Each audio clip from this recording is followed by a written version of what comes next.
the things I kind of worry about is that like I don't know if they have data on like the extraneous things that make things a little bit more OP. So for example, like if you actually like see Miyazuro's Kathy build, right?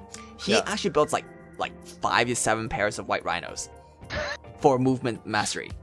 Man, why did I ever show Mizore movement mastery? So I like, still remember a couple weeks ago when he asked me why are you building boots? And I really regret telling him, honestly. So with that on Kathy, it's actually like ridiculously strong. Yeah.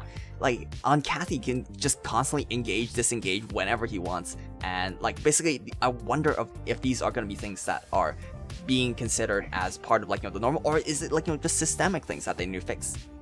I think I don't know, it depends. Usually it's like a trade-off to do things like that, right? Because you're building a lot of things that aren't actually useful to your build, but you do get like long-term gains. I kind of view it as just like building traps. Like, it's like one of those things that like new players who don't really understand what the transition is, like that's not going to be something that's natural to for anybody sure. at all, which is like something that limits a lot of the new players from entering the game, because they're like, okay, so this person is really, really strong, I can't beat them, why?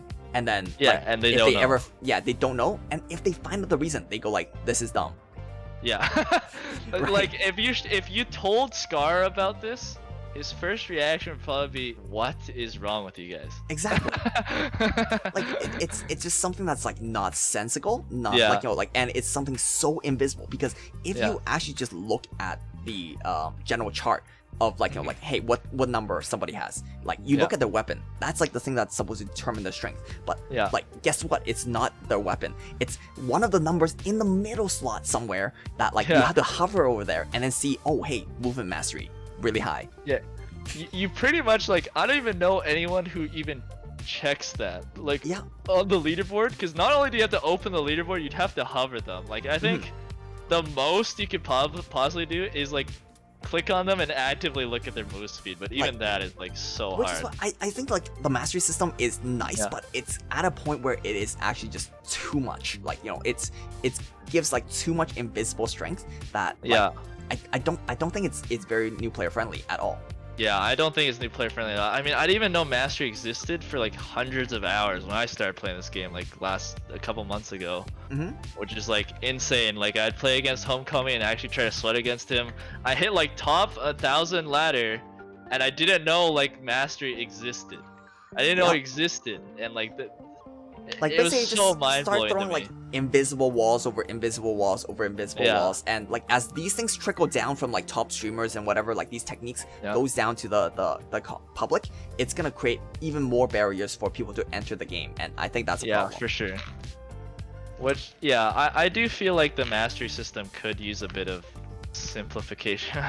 Because like basically for example, if we compared to League, right, like things like how to properly control the lane, like to the point where you can freeze it here. Like, these are like master level, challenger level, right? Yeah, for sure. You can get up to like diamond, maybe even high diamond, without actually like mastering these techniques. But in this game right now, like as these things like start trickling down, it honestly like becomes so important that you actually have to know all the basics, like all about mastery, all about like how to upgrade your base path, how to like where to go if your path is interrupted, where to go if like what items you actually need, what gold item, like not all gold items are good for you, what gold items are good for you, how do you build food, how do you build traps, like you have to memorize all of these things in order to even have a good time in this game.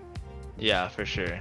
I feel like they could definitely, this game, you don't want to simplify too much, but it could definitely use a bit more simplification and a lot of quality of life issues, or a lot of quality of life like changes. There's zero way I can learn this game all by myself if I did not have Twitch chat with me, because like Twitch chat telling me, hey, you should build mocha bread. I'm like, what the heck is a mocha bread? Like how am I supposed to know? Like my inventory is already so full. Why would I ever like spend this much time like building mocha bread? And then when I built mocha bread, I started trying it. I'm like, wait, this is actually so strong. I'm actually winning fights now because I have bread.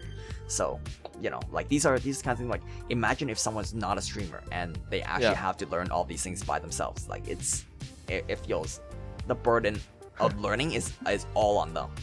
Yeah. Well, hopefully the devs take care of it at some point. Like, I think they know it's a big issue, and I do see them making strides into like fixing some of these things. Like, most recently I noticed like last patch they added, like when you hover over the tree of life, you hover over rocks, you hover over branches, it actually displays the icon, and that's just, stuff like that is just so huge for like making learning this game better. Like, like basically like I still get like the question like maybe like once a day, like what is tree of life? What is Enap? what is like, you know, like Wickline? Like, is Wickline a person? Is Wickline a player? Yeah, they probably could have named her something better. Yeah. Okay, so moving on here. Normal matches.